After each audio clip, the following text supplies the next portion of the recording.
የአሁኑም ፕሮግራም አባት ዝም ብሎ ዘጉ ብሎ ስለማይገባ ሁላችሁም መብራቱን በነገራችን ላይ ብዙ ጊዜ ነግራችሁ ነበር። ኋላ አብሩት ባይሆን እምቢ ካላችሁ ዛሬ ታሪኩ ውስጥ ጧፍ የሚል አንድም በነቢያትም በወንጌሉም የለም። እንጀሉ ወደፊቱ እናንተ የምትጽፉትን አላውቅም። በሉ እፍ በሉት እስቲ እንደ ወንድሞቻችሁ ወገኖቻችሁ ዙ ደፋ ብለው ዳቦ አተው እሱን አሁን አንዱ የምታበሩትን ለእነሱ ጉረሮ ብታደርሱት ምን አለ የሚጠቅም ነገር እና እንደው ብዙ ነገር አለን። አሁን እኮ አብሮ ቢባል ደግሞ እሺ አይልም ሰው። አዎ አብሮ ቢባል እሺ አይልም። ዕለቱ ውስጥ ያለውን ነው። በዓል ስናከብር በታሪኩ ውስጥ ያለውን ነው። በረከቱም እሱ ነው። ጧፉ ዋላ እስቲ ትንሽ መቼም ያልሰለችም ነግራቸዋለሁ። አሁን ወደ ጸሎቱ እንሂድ። በስመ አብ ወወልድ አይዟችሁ ወመንፈስ ቅዱስ አሐዱ አምላክ በቅድስት ሥላሴ እንዘ አአምን ወእትማሐፀን እክህደከ ሰይጣን በቅድመ ዛቲ እምየ ቅድስት ቤተ ክርስቲያን እንተ ይእቲ ስምየ ማርያም ጽዮን ለዓለመ ዓለም ነአኩተከ እግዚኦ ወንሴብሐከ ንባርከከ እግዚኦ ወንተአመነከ ንገኒ ለከ እግዚኦ ወንትቀነይ ለስምከ ቅዱስ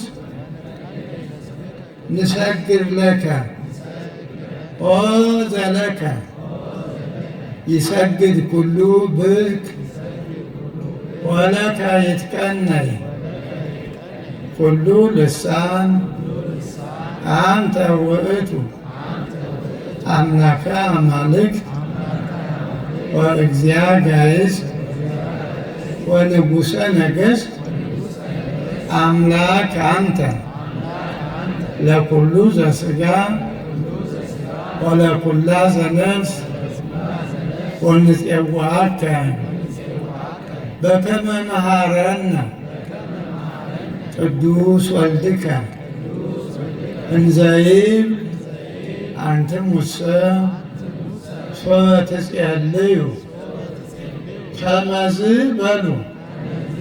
አባታችን ጮክ ብላችሁ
እግዚአብሔር ጉባኤያችንን ይባርክልን።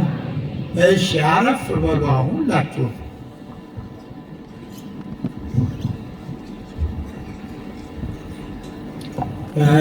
አሁንም ባለ ጧፎች ግድ የላችሁም፣ አትጎዱም፣ አጥፉት። የመድኃኔዓለም ዕለት ፀሐይ ጨልሞ ኮከብ ረግፎ አሁን እናንተ ምን ብላችሁ ነው? በሉ በአጠገቡ ያላችሁ እፍ በሉ። ቤተ ክርስቲያን መጥቶ መታዘዝ ጥሩ ነው፣ የመጣችሁበትም ነው። ስርዓት አላት ቤተ ክርስቲያኗ፣ ስርዓት አላት። በስርዓቷ ኑሩ። ዛሬ ታሪኩ ልብስ ማንጠፍ አቻላችሁ መቼ ደግ ከሆናችሁ፣ አዎ ዘንባባ ይዞ መዘመር፣ ለምለም የሆነውን ቅጠል ቆርጦ ማንጠፍ። ግን አሁንም ልብስ ስላችሁ በድሆች ጀርባ ላይ ነው ማንጠፍ እንጂ እዚህ አስፋልቱ ላይ እንዳይመስላችሁ፣ ሞኞች አትጠፉ። ድሆች ጀርባ ላይ ሌትም ቀንም ፀሐይና ብርድ በሚፈራረቅበት በወገኖቻችን ላይ እንደው መቼም የተረፈውን ነው ሰከንድ አንዱን ነው እና እሱን በዛሬው ቀን ጣል ብታረጉ አቤት እግዚአብሔር እንዴት ደስ ይለው ነበር እንጂ አሁን ጧፍ በእኔ ሞት እንደው ዛሬ አሁን ጧፍ የሚል መጽሐፍ ውስጥ አለ። ሊቃውንቱስ ለምን አትነግሩ? ይኸው ባለው እኮ ነው የሚኖር። አንደኛ ጧፍ ግዴላችሁም ተለማመዱ፣ ሰብስቡና ለትንሣኤ ዕለት በድሆች አግድፉበት። አዎ ጧፉን ሰብስባችሁ። አሁን ሕፃናት ያለው በዚያ ቅድም ወጣ ብዬ ያልሆነ ልምድ ነው ያለ። ወንጌል እየተሰበከ ልመና እየተማሩ ነው ያለ። በዚያ እየዞሩ ለምን? አዎ እና እንትኑን ለውጡት፣ ግድ የላችሁም። ሰባኪ 10 ጊዜ ቢለወጥ ጳጳስ ቢመጣ እናንተ ካልተለወጣችሁ ምን ለውጥ አለ? አዎ እና ይሄንን አትደጋግሙት።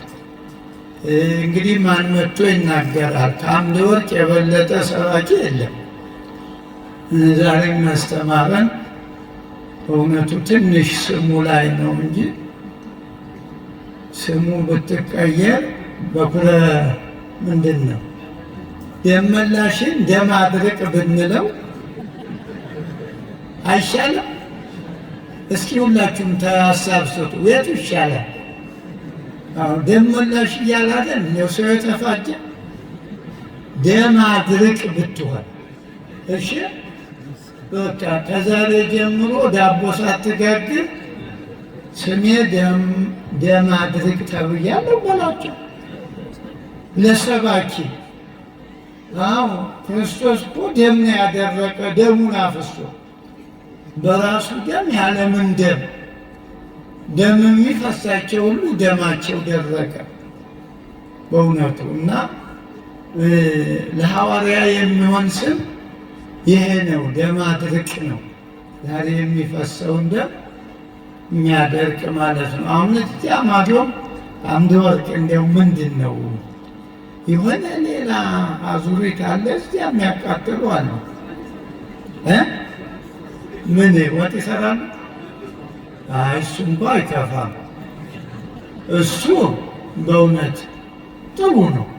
ይህማ እንደዚያ ነው። ለነገ ዕዳዎቻችን መድኃኔዓለም ለሞተላቸው እንግዲህ ትምህርቱን በእውነት ተምረናል እኮ። ግን መቼም የእግዚአብሔር ቃል አይጠገብም። ስለዚህ በወጣው መርሐ ግብር እንደው አንዱ ስለ ሁሉ ሞተ የሚለውም ጥሩ ርዕስ ነው፣ ስለ ሁላችን ነው። እና እኔም አንድ ርዕስ እሰጣችሁና በእሷ ራሳችሁን እንድታዩ። እኔ አሁን በዓሉ ውስጥ ያለውን ነው። ሆሳዕና መድኃኔዓለም ሆሳዕና ያው አንድ ማለት ነው። የበዓላት በጾሙ ውስጥ ያለ እሁድ ሆነና እንጂ ያው ነው። ሆሳዕና ያው መድኃኔዓለም ነው፣ መድኃኒት ማለት ነው። እና በዚህ ዙሪያ ትንሽ እግዚአብሔር የፈቀደውን ያህል እነግራችኋለሁ። ሶበሰ በሉ እስኪ፣ ሶበሰ ተአምሪ ዮም ሰላምኪ፣ ሶበሰ ተአምሪ ዮም ሰላምኪ በዚህ በግዕዝ ቋንቋ ሶበሰ የሚሉም አሉ። ያው አዋጁ ወዳቂውን ያስነሳል ተነሹን ይጥላል የሚል አዋጅ ስላለ፣ ግን ሶበ ያው ብቻውን አገባብ ስለሆነ ለሊቃውንቱ ነው። ለእናንተማ ያው በፍቹ ነው። እና ብታውቂስ ሰላምሽ ዛሬ ነበረ ነው የሚለው። ሶበሰ ማለት ብታውቂ ብ ማለት ነው። ተአምሪ ብታውቂ ኖሮ ዮም ሰላምኪ ሰላምሽ ዛሬ ነበረ። እንግዲህ እንዲያው በቅርቡ ዛሬ ነው ሰላማችን ካወቅን ማለት ነው። እና ነገ እንዳትሉ ትናንትም አይደለም። ይችን እኔ ጋር አሁን ያለናትን ጊዜ እንድናውቅባት ነው። አሁን ሰዎች ጊዜው ደርሶ ሰላማቸው በትንቢተ ነቢያት ተነግሮ መከራው፣ ጦርነቱ፣ ውጊያው ቆመ ብለው አባቶቻቸው በትንቢት ተናግረው ቀኑ ሲደርስ በእውነቱ እንደገና ያለ ፕሮግራሙ የሰላም ነበር አመጣጡ።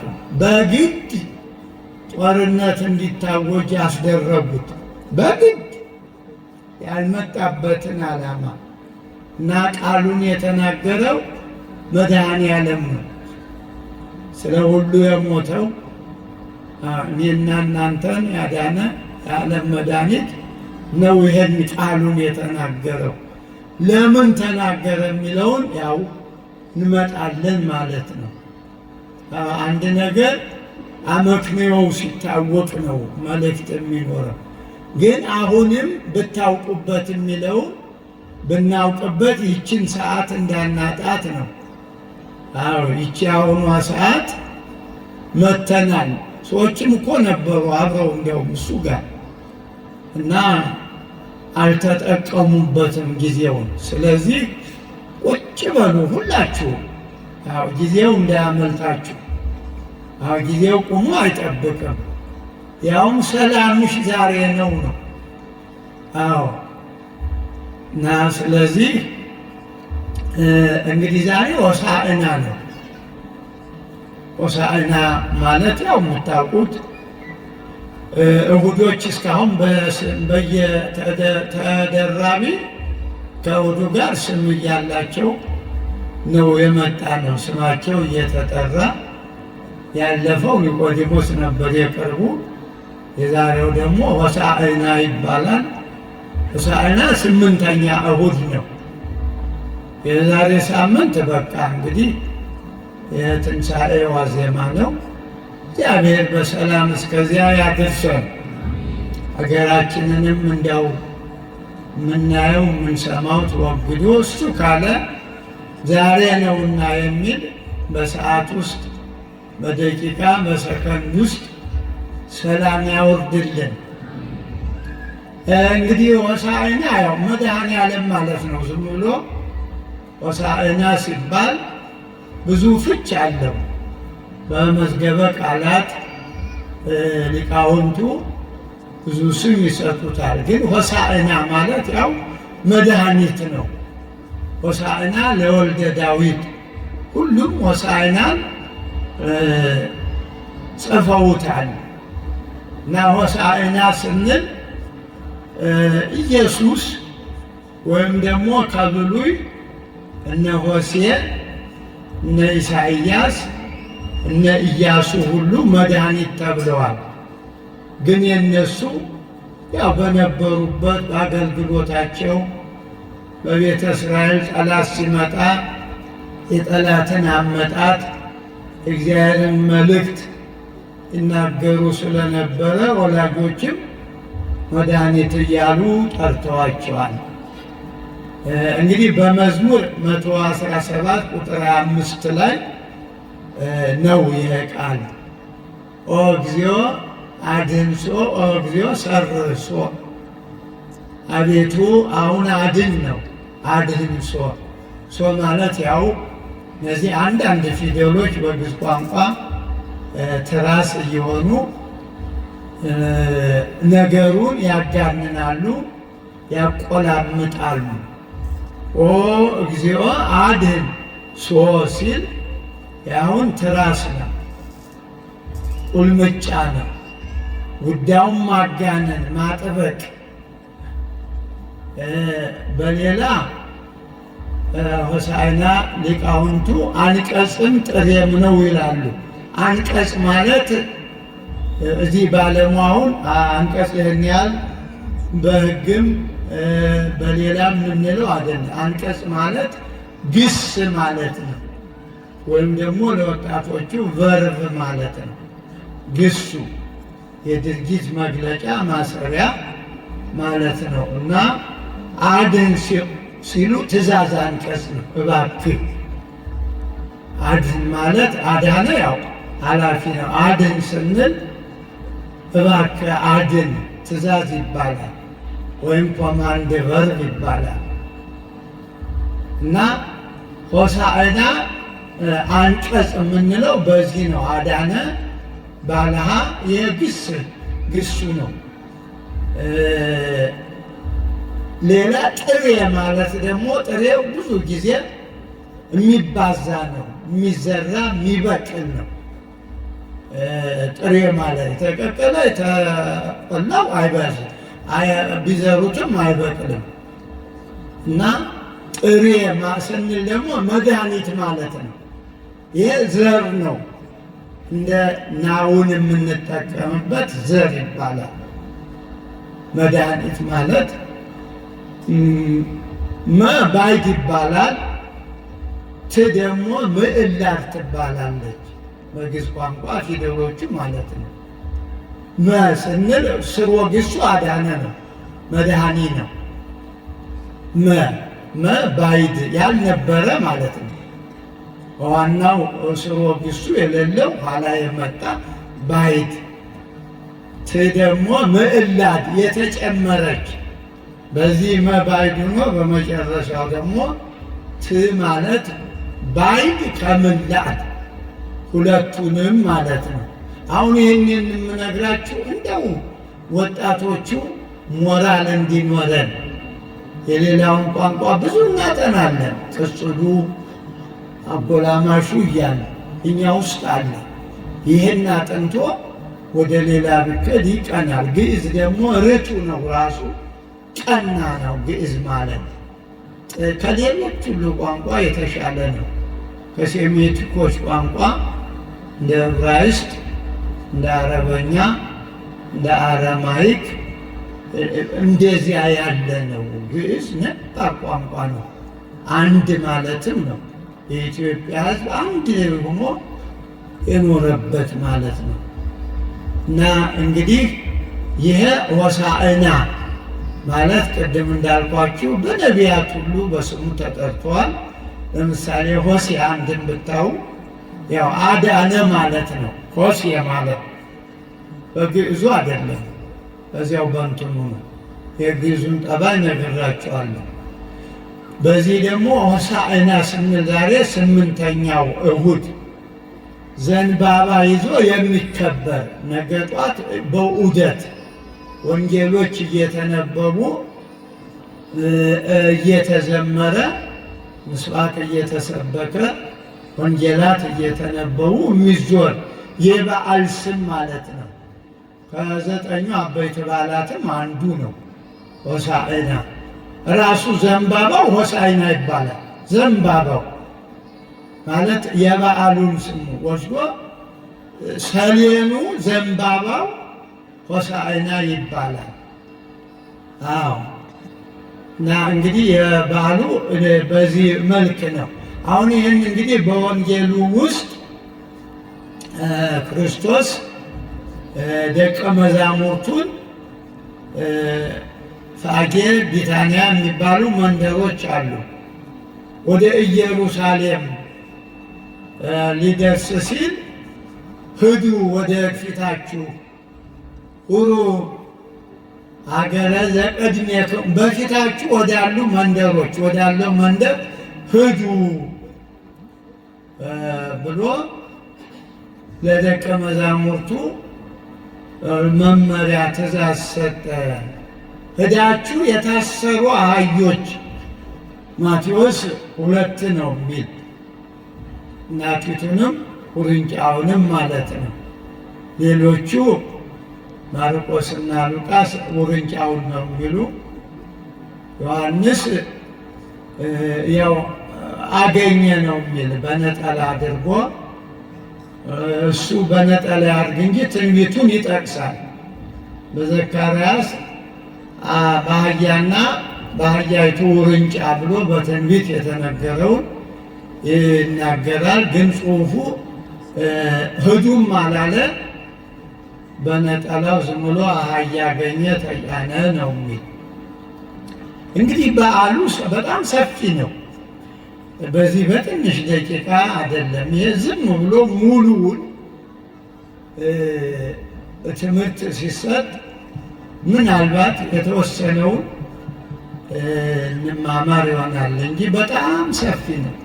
በዓሉ ደስታ ያለበት፣ አምላካቸውን ያወቁ፣ እግዚአብሔር ፈጣሪ መሆኑን ያወቁ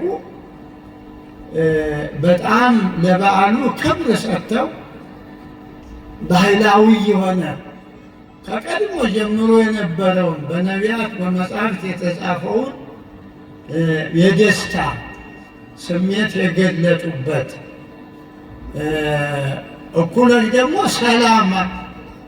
ሰላም የናፈቃቸው የሰላም አምላክ መምጣቱን የተረዱ ሰላም እያሉ የዘመሩበት ቀን ነው።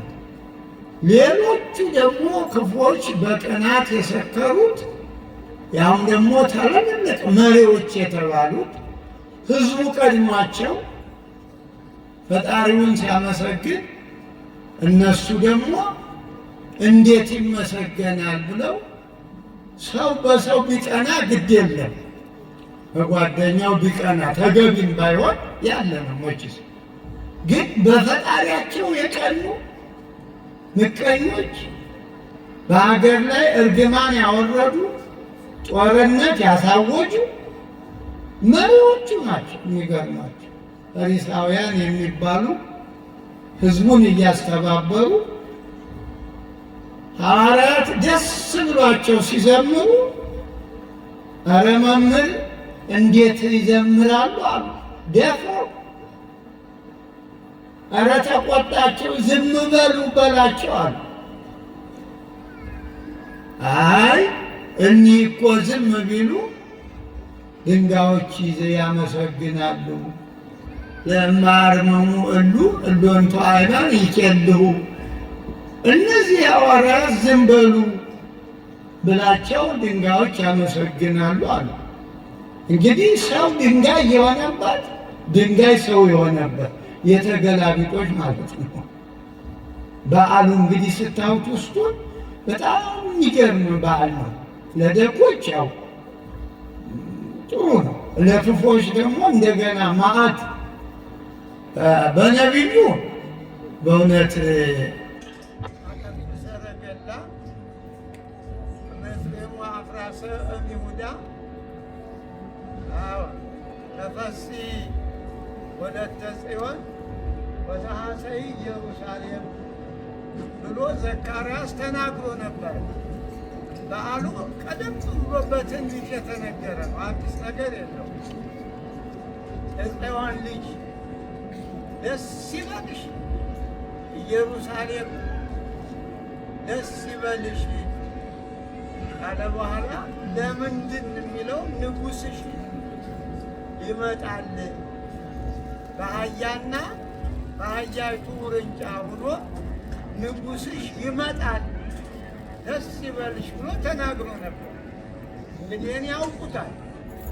ለዚህ ክፉዎቹ ምቀኞቹ ያው የሚያነቡት ነው፣ በቃላቸው የያዙት ነው። ግን ከእግዚአብሔር ክብር የእነሱ ክብር በለጠና እንዴት እግዚአብሔር ይመሰገናል አሉ። ታዲያ ምን አለ? ብታውቂ ኖሮ እኮ አለ ብታውቂ ኖሮ ዛሬ ነበር ሰላምሽ አለ። አመለጣት። የመዳኗ ቀን ኤክስፓየር አረገባት። አንድ ነገር ካለፈ በኋላ መርዝ ነው። አንድ ምግብ እስከዚህ ቀን ነው። አንድ መድኃኒት እስከዚህ ቀን ነው። ከዚያ በኋላ እንኳን ሊያድን መርዝ ነው የሚሆነው። አለፈባት ሰላም መጥቶ በእውነቱ። ታዲያ ሐዋርያት ሂዱ ወደፊታችሁ ወደ ፋጌ ወደ ቢታንያ ሂዱና አህያ ታስሮ ታገኛላችሁ ነው ያለ። እንግዲህ ፋጌ ፎናና ነው የሚል እርግጥ ግዕዝ ነው አንልም። እንግዲህ ያው የተባለውን ነው። ፎናና ማለት የተመሳቀለ ጎዳና ወይም ደግሞ የተዛነቦው ፎናና ይባላል። በገጠር እጥር ብሎ ይሄ ረዝሟል፣ እንደዚህ ጉርድ ሲል ፎናና ነው ይባላል። ሌላው መስቀለኛ መንገድ ነው። አባቶቻችን በዚህ በቅኔው ዓለም ለቶማስ እንበለ መጠነ አቅለሎ ይላሉ። ቶማስን ያለ ልክ አቃለለው አለ። እመይቤሎ መስነቅ ታምጣነ ፋጌ ይቤሎ። ይሄ እንግዲህ ሰዎች እንትን ሲሉ ስድብ መቼም አንዱ ሲሳደብ ሌላው ዝም አይልም። አንተ አቅማዳ ሲለው ፎናና። ምናልባት ስድብ ትማሩ ይሆን? አይደለም፣ ትምህርት አይደለም፣ ተገኝቶ ነው ቅኔ። ለቶማስ እንበለ መጠን አቅለሎ። ቶማስን ያለ ልክ አቃለለው።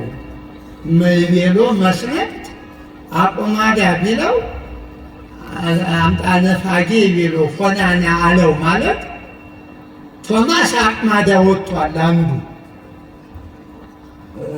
እንግባባለን አለ። ዲዲሞስ የሚባለው የህንደቄው አቅማዳ አውጥተው ክፉዎቹ በአቅማዳው አሸዋ ሞልቶ አሸክመውታል። በተገፈፈው ሰውነቱ ጨው ነስንሰው በጎቹ በሉት፣ ጋጡት። አያችሁ?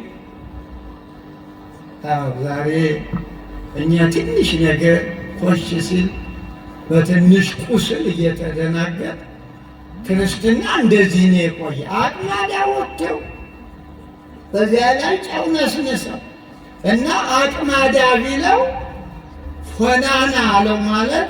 ያኛው ቶማስ ደግሞ ከንፈሩ ተቆርጧል፣ ዘመራስ። አሁን እንዴት ነው? ኔትወርክ አላችሁ? ከንፈሩ ሲቆረጥ ምን ሆነ? ፎናና አልሆነ? ወረቦስማ እውነትም የስ ፎናና የሚያሰኝ ነገር ነው። እንዴ ቆይ ይሄ ከንፈር ሲቆረጥ ምንድን ነው የሚሆነው? ይሄን ለመግለጥ ነው ቅኔው። የቅኔው መልእክት ገድላቸው ቶማስ እጹብ ግብርከ እግዚአብሔር ሰይፍ እስመ ፈጠርኮ ለቶማስ ዘእንበለ እድ ወአንፍ። የሚገርም እኮ ነው። እግዚአብሔር እጹብ ነው። እግዚአብሔር ሰይፍ ሆይ ስራ ድንቅ ነው አለ። ቶማስን ያለ አፍንጫ ያለ አፍ ከፈጥረዋልና ቅኔ እንደዚህ ነው። እና አሁን መስነቅት አቅማዳ ቢለው ይሄኛው አቅማዳ ወጣ፣ ያኛው ደግሞ ፎናና ማለት ከንፈሩን ተቆረጠ፣ አካሉን ሁሉ ተኮረኮመ ማለት ነው። እናንተ አሁን የገበያው መስነቅት ነው የሚገርማቸው አይደል? ሽንኩርቱ ቢመጣ ይገባቸዋል እንጂ የሰው መከራማ ሽንኩርቱ ነው የጋጣቸው አይደል? አዎ ሰው የሚያወራው ክርስቲያን የሚያወራው ያልነበረ ቅድም ስጋውን ብሉ ደሙን ጠጡ እያለ ሽንኩርቱ ጋር ምን አታገለ? ነገ ሲረክስ ትገዛለህ። አዎ በእውነቱ እንደ ቅኔውን በጣም ነው እንደው ኩሉ ያአኪ እንዘ ምንድን ነው የሚለው አምደ ወርቅ ኩሉ ያአኪ እንዘ ያአኪ ዘመኑ አባጊዕሁ ለቶማስ ማዕራዊተ ኮኗል። ዘመን ሲከፋ ሁሉ ይከፋል። ሁሉ ያአኪ እንዘ ያአኪ ዘመኑ ቶማስ በጎቹ ጋጡት፣ በጎችም እንደ ዘመኑ ነው። አባጊዕሁ ለቶማስ ማዕራዊተ ኮኑ በጎቹ ጋጡት። ዛሬ ይሄ ነው ዘመኑ። ሁሉ ከፋ፣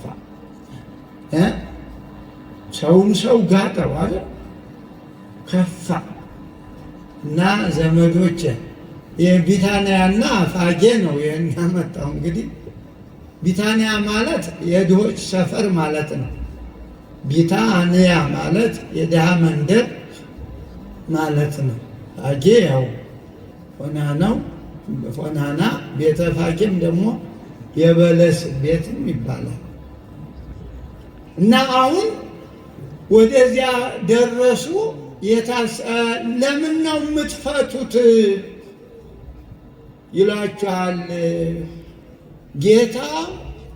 ጌታቸው በብዙ ይፈልጓቸዋል፣ ጌታውም ይፈልገዋል ይላል በማርቆስና በሉቃስ። ጌታቸው ይፈልጋቸዋል በሉ፣ የዚህ ጊዜ ይተዋችኋል።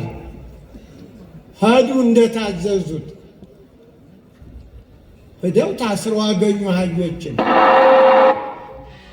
ሊፈቱ ሲሉ ለምን ነው ምን ልታረጉት ነው አሏቸው። እግዚአብሔር ቃል መችስ አለ አይ እግዚኦሙ ይፈቅዶሙ ምንድን ነው ይበቃል ነው ጎበዝ ምንድን ነው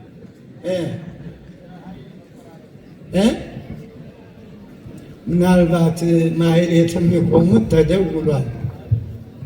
አዎ ነገሩ እንኳ እኛ ነን ያጠፋል።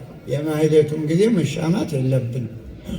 አዎ ሁሉም ያው በማህሌቱ ማህሌቱን መጠቀም፣ በወንጌሉ ወንጌሉን መጠቀም ሁሉም መልእክት ነው። ቅዳሴውም ሁሉም ፍትሐቱም ሁሉ በኢትዮጵያ ቤተክርስቲያን ስብከተ ወንጌል ነው። ግን በይበልጥ ደግሞ ወፈድፋደሰ ወንጌል ነዋ። ሁሉ ማህሌቱ ይባል ወንጌል ነው፣ ፍትሐቱ ይባል ወንጌል ነው፣ ክርስትና ቢባል ወንጌል ነው። መቼስ ጉዳዩ ወንጌል ውስጥ ነው መድኃኔዓለም የሚለው። ከዚህ በኋላ ልብሳቸውን አነጠፉ ነው። እንግዲህ ይሄ ነው ትልቁ መልእክት በእውነት እንደ ሀገርም እንደ ግለሰብም እንደ ገበያም እንደ ሱቅም ዛሬ ምን እየተነጠፈ የሚለውን ነው መያዝ ያለበት። በኢትዮጵያ ውስጥ ያለውን በቤታችሁ ያለው በራሳችሁ ይሄ ነው አመለጠሽ የተባለች እኮ አባቶች ተናግረው ነቢያት ተናግረው ጩኸው ነበር እና እያወቁ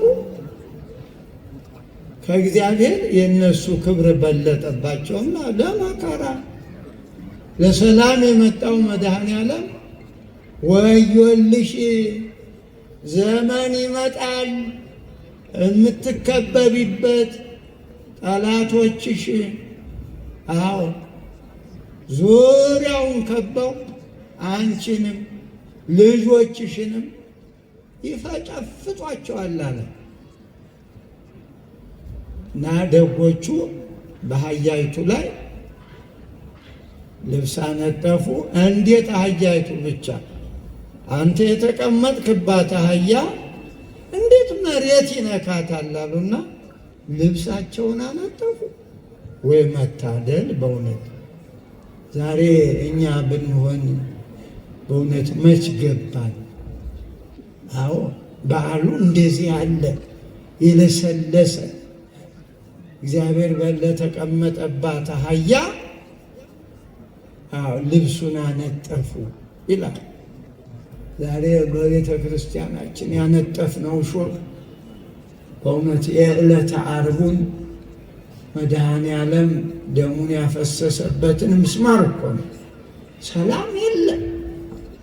ይህን እየሰበክ ይህን እየሰማ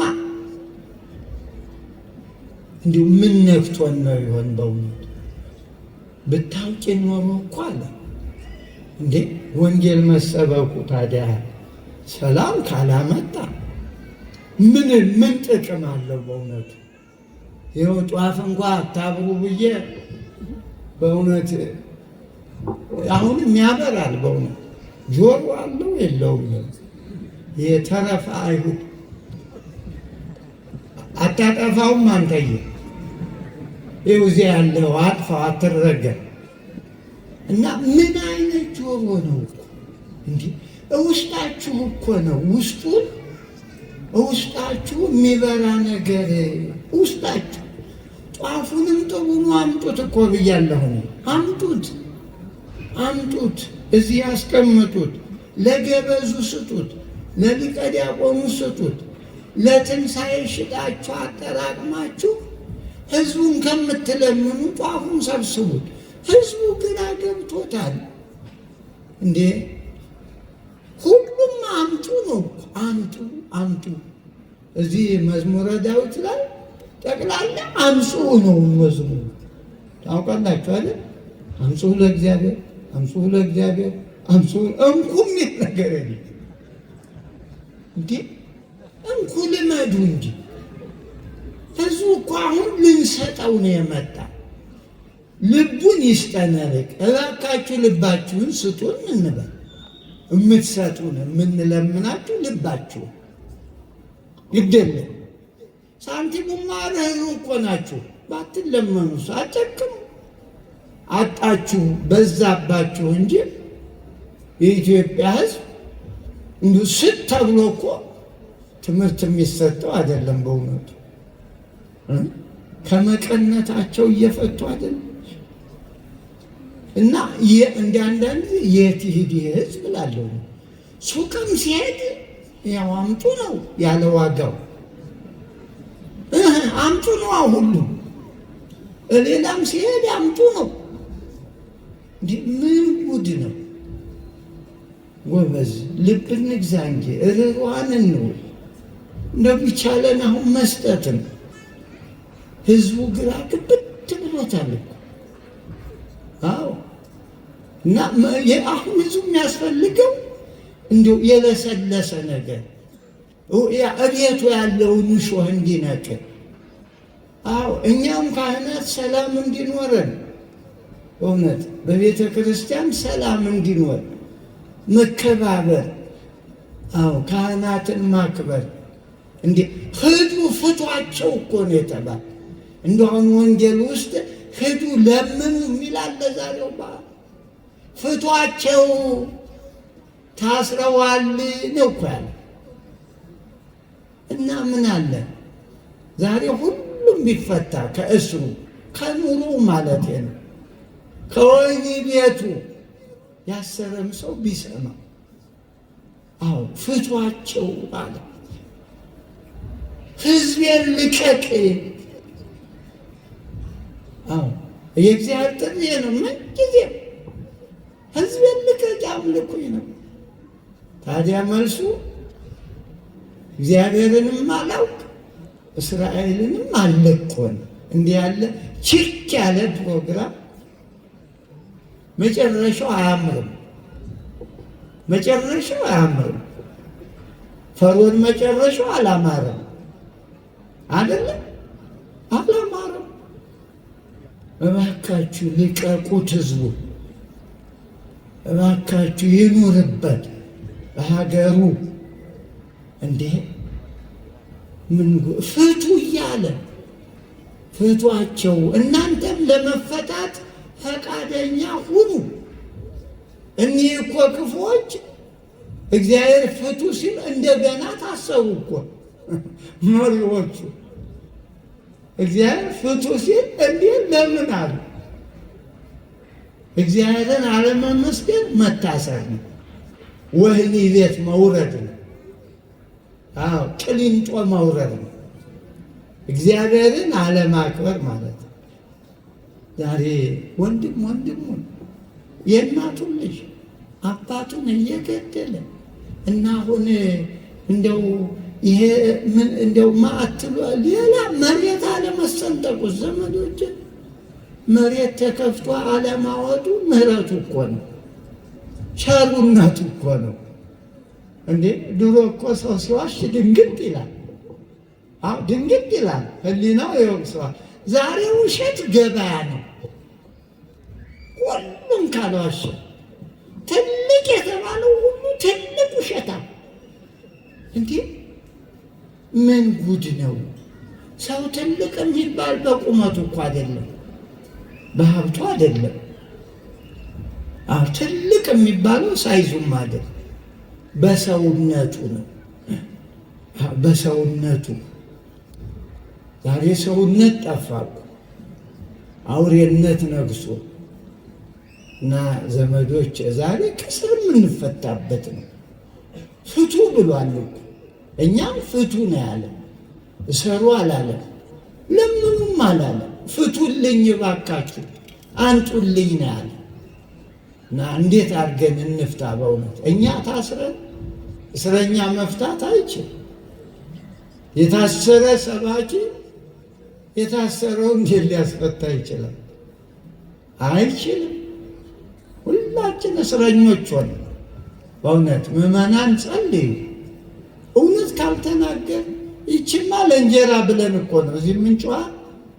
ውሻስ የሚጮህ ለእንጀራው አይደል? ሊጸድቅ ነው። ውሻ የሚጮህ ያችን ቁራሽ ባገኝ ብሎ እኮ ነው። እንደዚያ እኮ አልሆነም። ታዲያ መንጋው እንዲህ እየተሰቃየ እውነት መናገር እንዴት ያስፈራል! ውሸት እየተናገሩ እየኖሩ ውሸት እየተናገሩ ይኖራሉ። እውነት ምን አለ እንዴ? ለውሸታሙ እኮ ጥሩ ነው። አንድ ቀን ደጋግመን እውነት ብናወራ ሁላችን ይደነግጣል እኮ። ዛሬ እኮ ውሸት ደግሞ ሁሉም ያለውን ትቶ የሌለውን የሚያወራ እና አባቶችም ካህናትም በእውነቱ የሆሳዕና በዓል ልጆች የንስሐ ልጆች የሚፈቱበት በቤታቸው ያለው ገመድ የሚቆረጥበት ነው። በኑሯቸው የታሰሩት በብዙ መከራ በገበያ የታሰሩት ይዟችሁ እንዴ ያልፋል እኮ። በማጉረምረም ምንም አያልፍም እኮ። ዝም በማለት ያልፋል። ዝም በሉ ይላል እግዚአብሔር በዚህ በዘጸአት 14 ላይ ዝም በሉ አለ። ዛሬ የምታዩዋቸውን ግብፃውያንን ነገ አታዩዋቸውም አለ። የሚገርም ጥቅስ እኮ ነው በእውነት።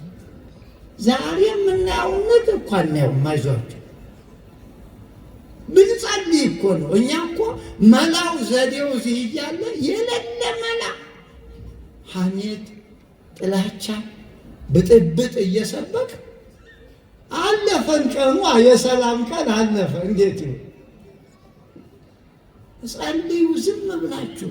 አሁን ለፋሲካም ምን ለዶሮ እንቁላል ምን አስጨነቃችሁ እንዴ? ቆንጆ ሽሮ ሰርታችሁ ፈጣሪያችሁን አመስግናችሁ ስጋውን በልታችሁ ደሙን ጠጥታችሁ በዓሉን አክብሩት። እሺ በሉ እስቲ፣ አትጨነቁ እንዴ። በበግ ስጋ፣ በበሬ ስጋ፣ በዶሮ ስጋ የዳነ የለ። እንደው ምቹ ነው ለክርስትና። የታባቱ እንቁላል ገደል ይግባ። ምን ቸገራችሁ? ጤና እኮ ነው። እንደው ጥሬ ባጨላ ሽቋን ሽምብረዋል እሷን በልታችሁ ቆንጆ ውሃ ጠጥታችሁ። እርግጥ ውሃውም በገበያ ስለሆነ መሄጃ እኮ ነው ያጣል። ድሮ እኮ ውሃ ይሸጣል ብሎ የሚያስብ አልነበር። እውነቴን ነው። እኔ በልጅነት እንደው አህያ ቀንድ ያወጣለት ውሃ የተሸጠለት እንደ ተረት። አህያዋ ግን ቀንድ አላወጣችም። ውሃውማ ምን አይነት ዘመን ነው እናንተ! እና አትጨነቁ፣ ደስ ይበላችሁ እያለ በዓሉ እንዴ የጽዮን ልጅ የኢትዮጵያ ልጅ ደስ ይበልሽ።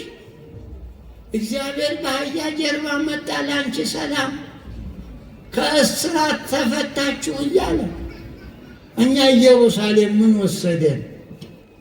ለኢትዮጵያ ሕዝብ ደስታውን አንናገርም እንዴ? አዎ ምቀኝነቱን መተው አለብን ዘመዶቼ። ልብሱን አነጠፉት እኮ ነው ልብሱን። ታዲያ ልብስ እንኳ ደህና ባህላችን ሁሉም ዳሁን ነጭ ለብሷል። ልባችሁን ነው ልባችሁን አንጥፉልኝ እባካችሁ። ልብሳችሁን አይደለም ልባችሁ ይቀደድ ይላል ነቢዩ። እና ቁም ነገሩ እባሉ ውስጥ ያለውን ታሪኩን ያዙት፣ ይጠቅማቸዋል።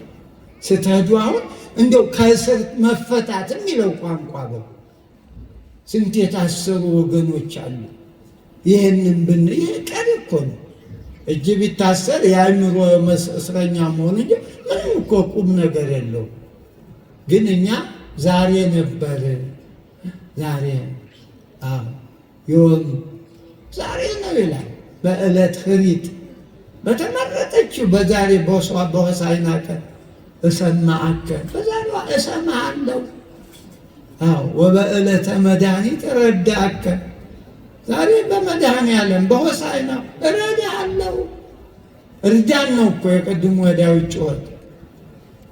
አድንሶ እርዳ ነው፣ ድረስልን ነው። እና በእውነት ጥሩ ነው ጉባኤው፣ ደስ ይላል። ግን አንዳንዱን ነገር በስርዓት እንኑር። እንግዲህ ሌላ መቼስ ከመቃብር መጥቶ የሚያስተምር እኮ የለም። አባቶ የምንነግራችሁን በሰላም መኖር፣ ጥላቻን ማጥፋት። ዛሬ እኮ ጦርነት ጠፋ እኮ ነው ያለ። አዎ እንደው ጊዜው ደግሞ አረዘምኩት እንጂ እኮ በአህያ ለምን ተቀመጠ? ምንድን ነው አህያ? ሰው ጠፍቶ ነው ወይ? ይሄ በትንቢት ነው። አዎ ወዝንቱ ኩሉ ዘኮነ ከመ ይትፈጸም በነቢይ የተባለው ወዝንቱ ኩሉ ዘኮነ ከመ ይትፈጸም ዘተብህለ ዘተነግረ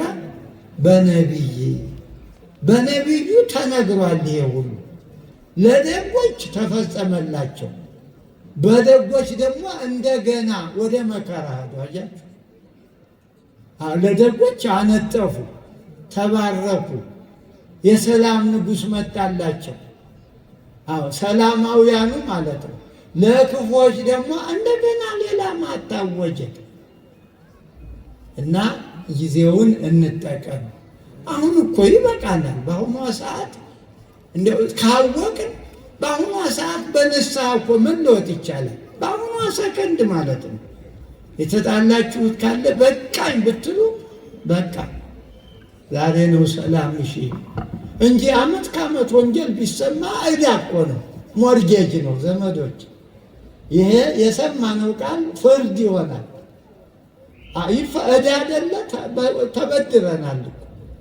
በሰማነው ልክ ዕዳ ይሆናል እና አንከፍልበት። ይቅር መባባል በእውነቱ አሁን በዓሉን ነገ እንግዲህ ስናከብር ዛሬ አዳሩን ይቅርታ እንዲሰማን የተጣላነውን እሱም ቢቢል ምናል ከእናንተ ይቅር እንዴ እግዚአብሔርስ ይቅር ብሏቸው እምቢ ያሉ አሉ አለ እንዴ? እንኳን እግዚአብሔር እኮ ይቅር ብሏቸው እምቢ አሉ። ዛሬም እኛ ይቅር ካልን ምን ቸገረን? ከልባችን አውጥተን መጣል። ያልገባው ያው እንደ ቀደሙ ነው። በዓሉ በብዙ መልክ ነው የተከበረ። በሐዘን እንዲያውም አለቀሰ ይለኝ በሉቃስ በሶበሪያ ለሀገር ከተማዋን ባየ ጊዜ አለቀሳል። ከተማዋን ሪያል ሀገር ወበከየ ላዕሌ ከተማዋ ሲባል እንጦጦን አይደለም፣ ሽሮ ሜዳን አይደለም፣ የአይሁድን ሰውነት ማለት ክፉዎች ኗሪዎቹ አስለቀሱት እግዚአብሔር።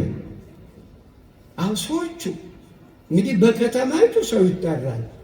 በአዳሪ ማይደር በማይደር አዳሪ ይባላል። እንደ ቅድሙ የጽዮን ልጅ ጽዮን ማለት ኢየሩሳሌም ናት። ወለት እስራኤል ናት። የኢየሩሳሌም ቆነጃጅት የኢየሩሳሌም ሰዎች ማለት ነው። እና ስለዚህ በእውነቱ እንዳረዘምኩ አውቃለሁ። እና አህዮች ለምንድን ነው የሚባለው? ትንቢቱ ነው። ትንቢቱ በአህያ ጀርባ ይመጣል ተብሎ እግዚአብሔር የተናገረው ቃል አይቀርም እኮ። አሁንም እኮ ይህ ንግርት ነው። ሰው ኃጢአት ከሰራ በኃጢአት መቀጣቱ አይቀርም። ደግም ከሰራ ደግነቱ አይቀርለት። አሁን የኛ ንግር ነው። ክፉ ከሰራ ሰው ክፉ ነገር ይገጥመዋል። የክፉ ስራችን ውጤት ነው። የክፉ ስራችን የትናንቱ እንዴ አሁን እየባሰ የሄደው እያገየ በቃ እንግዲህ በሽታ ሊገድል ሲል መባስ ነው። እና ንስሐ እንግባ ነው፣ እንመለስ። ዝም ብሎ እንደው ድርቅ አንበል ዘመዶች። ቅድም በኩረ መዘምራን በእውነት ኪነ ጥበብ እኔ እሱ ከልጅነቱ ነው የማውቀው አለ አይደል ሄዷል። አሁን እንግዲህ ችግሩ ሁሉም ገበያ እንደ ገበያችን ጣል ጣል አድርጎ ሹልክ ይላል። ምን ጉድ ነው ይሄ ደግሞ! እንደዚህ እኮ ነው። እኔ የሚገርመኝ ይሄ ነው። ዘማሪውም ማለቃቀሰ ሹልክ። እንዴ አያስፈልግህም፣ አያስፈልግሽም። ኧረ አንድ ወርቅ ይህን እንዲህ ያለውን ፕሮግራም በእውነቱ እንዴ አብረን ሁላችን ነው እንጂ እኔ እኮ አሁን ቁጭ አልኩ ስለገባኝ ነው። ዛሬ እንድድንባት ብዬ ነው። እኔ ከዳንኩ ትድናላችሁ ብዬ ነው እንጂ በእውነት ከምፎርተብል አይደለሁም። ትንሽ እንደው ድርቀት የሚባል በሽታ አለ። ከኑሮ ጋር ድርቀት ተጨመረ። ራሱ ኑሮው ድርቀት ነው፣ ገበያው ድርቀት ነው። እና ድርጫ እየበሉ እየጠጡ ድርቀት እንዴ ኃጢአት ነው ወቀች። እና ድርቀት መድኃኒት ካላችሁ የክስት አርጉልኝ። እውነቴን እኮ ነው። ምን ይባላል ግን እናንተም ደርቃችኋል። እኔ ያልሻል እኮ አባይ ማደሪያ ያለው ግንድዞ ይዞራል። እናንተም ደርቃችኋል። እግዚአብሔር እርጥቡን ነገር ያውረድልን። ሁሉ ደረቀ፣ ፍቅሩ ደረቀ። ወንድም እንዴት ደረቀ? ምን ድርቅ ቢመታው ነው እንዲህ የጨከነ? በአባቱ ላይ ምላጭ የሚስብ ወይ ክፉ ቀን በአባቱ ላይ በአባዬ ላይ በማዬ ላይ ከዚህ የበለጠ ድርቀት አለ? ከዚህ የበለጠ ክፉ ቀን አለ? ዘመዶቼ ንስሐ እንግባ። ግድ የላችሁ። ሰው ወዶ እኮ አይደለም፣ ወዶ አይደለም እንዴ አባቱን በእውነቱ መንግሥተ ሰማይ ሊወርስ ነው። መንደሩን፣ የተወለደበትን ያደገበትን በጣም ያሳዝናል በእውነት። እና መድኃኒቱ መጸለይ ነው፣ ማልቀስ ነው፣ ጊዜውን መጠቀም ነው። ብታውቂበትስ ነው፣ ብናውቅበት እሱ ነው። አለበለዚያ እግዚአብሔርን ካላመሰገን፣ እግዚአብሔር ሲመሰገን ዝም ለምንቀልድ ካለን ይሄው ውጤቱ አንቺም ልጆችሽም ናል። እና የሰላም አምላክ ሰላሙን ያምጣልን፣ ሀገራችንን ሰላም ያርግልን። እንዲሁ ክፉ የሚያስቡትንም ኧረ ይበቃችኋል ይበላቸው። አሁን ይበቃችኋል በጆሯቸው ሹክ ይበላቸው። ሁሉ ቀሪ አይደል እንዴ እያወቁ እንዴ ምን ጉድ ነው እኮ ሁሉ ቀሪ መሆኑ። እንዲሁ በዘመናችን አላየንም? ስልጣን ቀሪ ነው፣ ሀብት ቀሪ ነው። እንዴ ምን ያላየ ነው አለ ጎበዝ። እና ልብ እንግዛ። እንግዲህ አህዮቹ የኔና የናንተ ምሳሌ ናቸው የሚባል አህያ እንደ እኛ በእኛ ምትክ ነው። ልክ እንደ አህዮቹ እግዚአብሔር በሰው ቢያድር በአህያ ተቀመጠ እንጂ አደረ አይባልም። አደራችሁ በአህያ አያድርም፣ በሰው ነው የሚያድር። አደረ የሚባል ቋንቋ በሰው እንጂ በእንስሳት ታምር መስራት የማትናገረውን አህያ አፍ አውጥታ እንድትናገር አድሮባት አይባልም። ለተአምር እግዚአብሔር ድንጋይ ውስጥ ተናገሩ አይደለም። ዝም ብትሉ ድንጋዩ ይናገር። ጣዖት ያመልክ የነበረው ድንጋይ ጋር ሙጥኝ ብሎ ያለው አረመኔው ሁሉ ወደ እግዚአብሔር ይመለሳል። አዎ እንደ ድንጋይ የደነደነው ልብ ቋጠኙም አመስግኗል። ጥሬ ቃሉ ዝም ብሎ እንዳለ ቋጠኙ መጣ ይላል ከላይ። እነዚህ ክፎች ዝም ሲሉ እንዴ ዳዊት እኮ አለ በመዝሙር 8 ላይ አባታቸው ዳዊት ትንቢት ተናግሯል። ማፈደቂቅ ወሕፃናት አስተዳሎከ ስብሐት አለ። የ40 የ80 ቀን ሕፃናት አያችሁ በእናታቸው ጀርባ ሆነው ሆሳዕና በአርያም አሉ። አይገርምም? ወላጆች ግን ድንጋይ ሆኑ። እና እግዚአብሔር ድንጋይ ከመሆን ያድነን። አዎ ድንጋይ ከመሆን ያድነን እና በእኛ ላይ እንዲያድር ነው ቅዱሳንን ማክበር። አዎ እንግዲህ ለአህያዋ ምንጣፍ ሲነጠፍ እግዚአብሔር ላደረባቸው እንደ ቅድሙ ለሃይማኖታቸው ሰውነታቸው እንደ ሽንኩርት የሚላጥ እንደ ጎመን የሚቀረደድ ቅዱሳንማ እንዴ! ታዲያ ለነሱማ ምን ተሰፍሮ ሲያልቃል የክብራቸው? ለአህያይቱ እኮ ነው። እና ለቅዱሳኑ ለእኔና ለእናንተ ለአማኞች ጨርቅ ቢነጠፍ ምን ችግር አለ? ምንም እኮ ችግር አይደለም። እንዲያውም ይገባል ነው። ይገባል ነው። እናት አባትን ማክበር፣ ሽማግሌ ማክበር፣ ካህን ማክበር። አዎ ጉልበት የምንስም እኮ ያለውን እኮ ነው፣ መጽሐፍ ውስጥ ያለውን ነው። የእኛም አይደለም ያለውን ነው። በቤተ አሁን የነገው ባል በመጽሐፍ አለ፣ በትንቢትም በሐዲስም በመልእክታቱም አለው ልበሱት የተባለው። እና ክርስቶስን ለብሰን መድኃኔ ዓለምን ለብሰን የማያልፈውን ዓለም እንድንወርስ ፈቃዱ ይሁንልን። እንግዲህ ብዙ ምሳሌ ነው። ያን ሁሉ እንግዲህ እኛ መቼም ስንጀምር በትንሹ ነው እንልና ኋላ አለቅም እንላለን። ስንጀምራት ትንሽ ናት ሁሏም ነገር አለ። ኋላ ጨው ትላለ፣ ወረድ አልወርድም እና የለም በመጠኑ ከሰማን በቂ እኮ ነው፣ ይበቃል። በመጠኑ የሆነ ነገር ጥሩ ነው እና የሰማነውን በልቦናችን ያሳድርብን፣ ሀገራችንን ሰላም ያርግልን። እንግዲህ ለትንሣኤው ተዘጋጁ። ቅድም እንዳልኳችሁ የትንሣኤው ዝግጅት ስለ ከብት ስጋ አይደለም፣ ስለ ገበያው አትጨነቁ። ምንም እንዴ እንኳን እንደው በእድሜ ልካቸውን በረሃ ገብተው እንደ እንስሳ ቅጠል እየበሉ ያኛውን ዓለም ለመውረስ ይታገሉ እንዴ? እኛ እኮ አየነው። አይሆንም አለ ታዲያ እንዴ ግድ ነፍሱ ነፍስ ግቢ። እና ስለ ገበያው ስለምንም አታማሩ። ያላመነ ሰው ያማል። እኛ ማዘን ያለብን ከሃይማኖታችን ወጣ ስንል፣ በእምነታችን ፈተና ሲመጣ በእሱ አልቅሱ እንጂ ይሄ ምን አለ ምን ቀላል እኮ የኢትዮጵያ ችግር። ዝናብ እየጣለ ነው።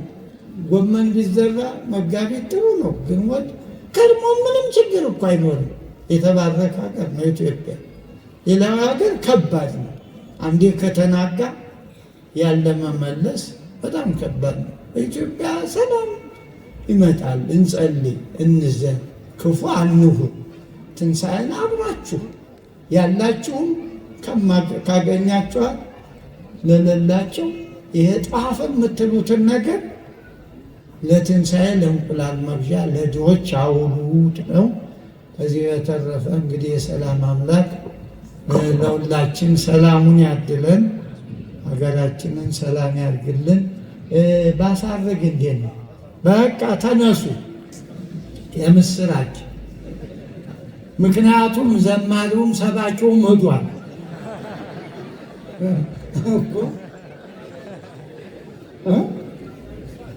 አሉ ያሉትን አይደለም እንዴ ሊያጣሉኝ እኮ ነው። ያሉትም አሉ እኔም አለሁ። ግን እንደዚህ ርች ሳሳይተው ሹልክ የሚሉት ምንድን ነው እንዴ? ነውር እኮ ነው። ደይጥኑት እንጂ መዝሙራችሁ ወደ ሰው ጆሮ እንዲደርስ ስብከታችሁ እናንተም ተሰበኩ፣ አዳምጡ፣ ደይጥኑ። እንዲህ ህዝብ ከኛ በላይ እኮ ያውቃል እንዴ። እውቀት ቸግሮ መሰለ እንዴ? ከኛ በላይ ታውቃላችሁ። ሁሉም ሊቅ ነው፣ ግን መለወጥ ነው ችግሩ። ደግሞ ዘማሪያን አደራችሁ ከጸሎት በኋላ በደንብ ይዘመራል ተብሏል። ደስ ይበላችሁ። አቤቱ ቅዱስ አምላክ ሆይ ቀኑን ሁሉ ሰላም አውለህ በሰላም ጠብቀህ መዋዕለ ጾሙን በእውነቱ ትልቅ ድል ነው። በዚህ ቀን መብቃት ትልቅ ድል ነው። ብዙዎች መንገድ ቀርተዋል፣ ብዙዎቹ። እኛ ደግሞ እግዚአብሔር ፈቅዶ እዚህ ደርሰናል። አሁን ደግሞ ከነገ በኋላ የበለጠው የሳምንቱ ጾም ደግሞ የበለጠው በጥሬ የምንጾምበት በተራ ምንጣፍ ወርደን እንዳንጎዳ ሆነን መሬት የምንተኛበት ከምግቡም የምንቀንስበት እንደው እራት ከተበላ ልዩ በሽታ ከሌለው በቀር ችግር የለውም። እራት እየበሉ ይችን 5ቷን ቀን 6ቷን ቀን ማክፈል መጾም ለውጥ ይመጣል። የምንበላውን እናገኛለን። ዛሬ የሚበላ ሳይኖር እንብላ የሚለው ጥሩ አይደለም በእውነቱ። እና ሱባኤውን ሰሙነ ሕማማት በየስልቱ መጽሐፉም ግብረ ሕማማት ይባላል፣ ሳምንቱም ሰሙነ ሕማማት ይባላል። የመከራ የሐዘን የስቃይ ሳምንት ማለት ነው። እና እግዚአብሔር ይህን የሰጠን አምላካችን ምን በእኛ አንደበት ሳይሆን እንዲያው በቅዱሳን በመላእክት አንደበት የተመሰገነ ይሁን። እኛንም እንደነሱ ለማመስገን እንደ አባቶቻችን እንደ ሐዋርያት እንደ ነቢያት በረከቱን ጸጋውን ያድለን፣ አንደበታችንን ይፍታልን። የእመቤታችን የድንግል ማርያም የመልአኩ የቅዱስ ገብርኤል ረድኤታቸው በረከታቸው ከሁላችን ጋር ይሁን። በአህዮቹ ጀርባ የተቀመጠ መድኃኔዓለም በእኛ ልቡና ይደር። አባታችን ሆይ ስምህ ይቀደስ፣ መንግሥትህ ትምጣ፣ ፈቃድህ በሰማይ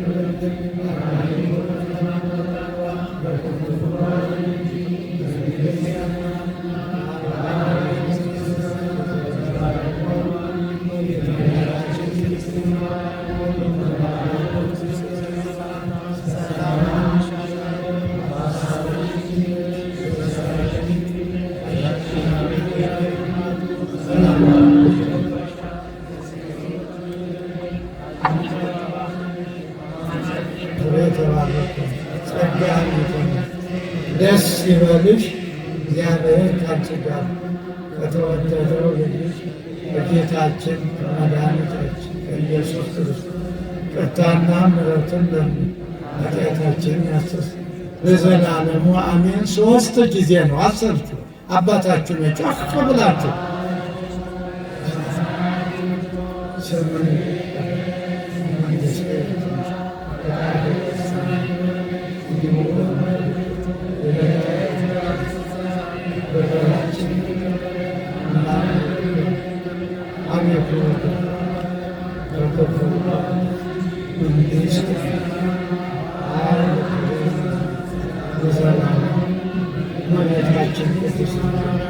በመልአኩ ሰላም እንልሽ፣ በሐሳብሽ በሥጋሽም አሸናፊ እግዚአብሔር ሰላምታ ላንቺ ከሴቶች ሁሉ ተለይ፣ አንቺ የተባረክሽ ማኅፀንሽ የተባረከ ጸጋን የተሞላሽ ደስ ይበልሽ እግዚአብሔር ከአንቺ ጋር ነው። ከተወደደው ልጅሽ ከጌታችን ከመድኃኒታችን በኢየሱስ ክርስቶስ ይቅርታና ምሕረትን ለምኑ ኃጢአታችን ለዘላለም አትቸኩሉ እንዴ አትቸኩሉ፣ አትሳሱ፣ ቀስ ብላችሁ አባታችን አንድ በሰማያት የምትኖር ስምህ ይቀደስ፣ መንግሥትህ ትምጣ፣ ፈቃድህ በሰማይ እንደሆነች እንዲሁ በምድር ትሁን። የዕለት እንጀራችንን ስጠን ዛሬ፣ በደላችንን ይቅር በለን እኛም የበደሉንን ይቅር እንደምንል፣ አቤቱ ወደ ፈተና አታግባን ከክፉ ሁሉ አድነን እንጂ መንግሥት ያንተ ናትና ኃይል፣ ክብር፣ ምስጋና ለዘላለሙ አሜን። እመቤታችን ቅድስት ድንግል ማርያም ሆይ በመልአኩ በቅዱስ ገብርኤል ሰላምታ ሰላም እንልሻለን። በሐሳብሽ ድንግል ነሽ፣ በሥጋሽም ድንግል ነሽ። የአሸናፊው እግዚአብሔር እናት ሆይ ሰላምታ አንቺ ይገባሻል። ከሴቶች ሁሉ ተለይተሽ አንቺ የተባረክሽ ነሽ፣ ማኅፀንሽም ፍሬ የተባረከ ነው። ጸጋን የተመላሽ ሆይ ደስ ይበልሽ እግዚአብሔር ከአንቺ ጋር ነውና ከተወደደው ልጅሽ ከጌታችን ከመድኃኒታችን ከኢየሱስ ክርስቶስ ዘንድ ይቅርታና ምሕረትን ለምኝልን ኃጢአታችን ያስተሰርይልን ለዘላለሙ አሜን። ኢየሱስ ክርስቶስ የካህናት አለቃ ኃጢአትን የሚያስተሰርይ በደልን የሚደመስስ ለአባቶቻችን ለሐዋርያት ሥልጣንን የሰጣቸው በንጹሕ ደሙ የዓለምን ኃጢአት ያስተሰረየ ወንድሞች ዲያቆናት፣ አባቶች ካህናት፣ ከዚህ ከእኛ ጋር በአካል በመንፈስ ያላችሁ ሴቶችም ወንዶችም የክርስቲያን ወገኖች ሁሉ ከልጅነት እስከ እውቀት የሠራችሁትን ኃጢአት እግዚአብሔር አምላክ ይቅር ይበላችሁ፣ እኔንም እናንተንም ለመንግሥተ ሰማያት የበቃንና የተዘጋጀን ያደርገን ዘንድ 12 ጊዜ እግዚኦ መሐረነ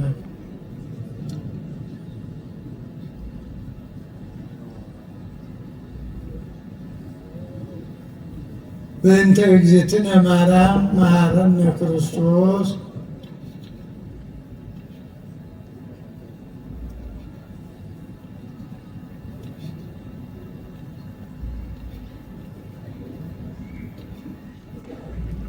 እናውቅ በድፍረት ሳናውቅ በስህተት በማሰብ በመናገር በስውር በግል ከሠራነው ኃጢአት እኔንም እናንተንም ማይሰራ ኃጢአት እግዚአብሔር ይፍታ። አሁን እንግዲህ አንድ ነገር እኔ ወደ እሱ ስር ተባርከናል። ሁላችን ሀሳቡን ምናምን ሳትሉ እኔን ትሸኙኛላችሁ እና መዝሙር